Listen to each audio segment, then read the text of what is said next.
ایک زندگی گزری ہے، شام قریب ہے، تو پوری زندگی کے تجارب نچوڑ بھی اس میں شامل ہیں، اور تجارب نچوڑ کو گولی مارو اور دیوار پہ ڈال دو۔ میرے نبی کا فرمان اس کے لیے کافی ہے کہ آپ نے فرمایا کہ 2 چیزوں کی ضمانت دے دو، میں جنت کی ضمانت دیتا ہوں۔ ایک تمہارے جو 2 جبڑوں کے درمیان ہے، ایک تمہاری 2 ٹانگوں کے درمیان ہے، اسے پاک کر لو، میں جنت کا ضامن بن جاتا ہوں۔ اور معاذ بن جبل سے فرمایا کہ تمہیں پورے دین کا نچوڑ بتاؤں، کہ جی کیا؟ تو آپ نے اس حدیث کو میں نے پتہ نہیں ہزاروں لاکھوں دفعہ بیان کر دیا ہے، اور ہر دفعہ بیان کیا ہے کہ اچھا یہ ایسے کر کے کیوں فرمایا؟ یہ پہلے کیا پھر کہا کف ھذا، اور کہا کس کو ہے؟ جن کے بارے میں آتا ہے کہ اس امت کے علماء کا جھنڈا قیامت کے دن معاذ بن جبل کے ہاتھ میں ہوگا۔ اتنے بڑے ہیں۔ 18 ہجری میں انتقال ہوا، 1434 ہجری میں اردن گیا تو ان کی قبر سے خوشبو آ رہی تھی۔ 1400 سال گزر گیا، ان کی قبر سے خوشبو کا آنا بند نہیں ہوا۔ اتنے بڑے آدمی کو کیسے سمجھایا؟ بچے کی طرح کہ معاذ اس زبان کے قبض۔ تو آپ سب کو، اپنے آپ کو بھی کہتے ہیں،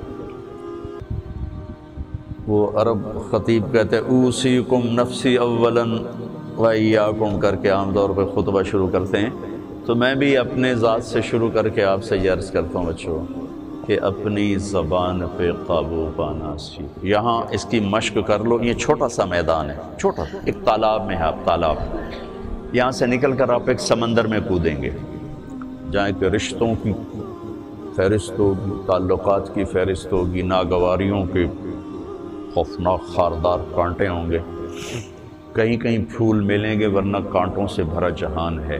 اگر آپ نے یہاں پریکٹس کر لی تو پھر آپ اس میدان میں جا کر انتہائی خوبصورت معاشرے کا فرد بن جائیں گے۔ اکھاڑے میں اترنے سے پہلے کثرت کی جاتی ہے، پہلے وہ کرتے ہیں کیا کیا کیا کیا کیا کیا کرتے ہیں، پھر جا کے وہ اکھاڑے میں اترتے ہیں۔ آپ کو جتنے بھی ہے، کسی کے پاس 2 سال ہیں، کسی کے پاس 4 سال ہیں، کرنے کو تو ایک دن بھی بہت ہوتا ہے اگر اللہ تعالیٰ دل کی آنکھ کھول دے۔ یہاں آپ یہ سیکھ لیں، نہ کریں نہ سنیں، سننی بھی نہیں، کسی کی برائی مت سنیں، کسی کی برائی مت سنیں۔ آپ خوشحال رہیں گے، پرامن رہیں گے۔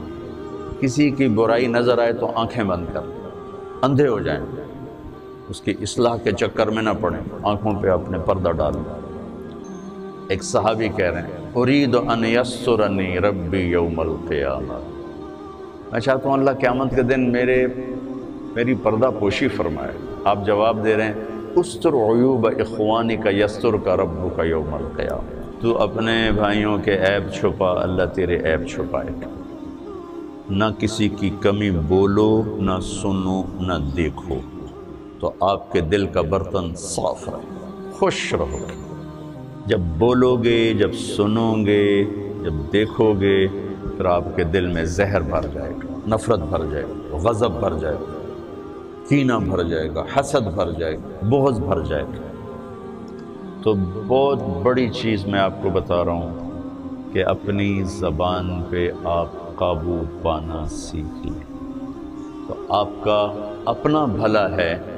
جب آپ عملی میدان میں جاؤ گے تو آپ کے پاس ایک طاقت ہوگی، کبھی بیوی کے رویے ایسے، کبھی اولاد کے رویے، کبھی ماں باپ کے، کبھی بھائیوں کے، کبھی رشتہ داروں کے، کبھی پڑوسیوں کے، کبھی ساتھیوں کے، وہ آپ کو اللہ تعالیٰ ہمت دے گا کھڑے ہونے کی۔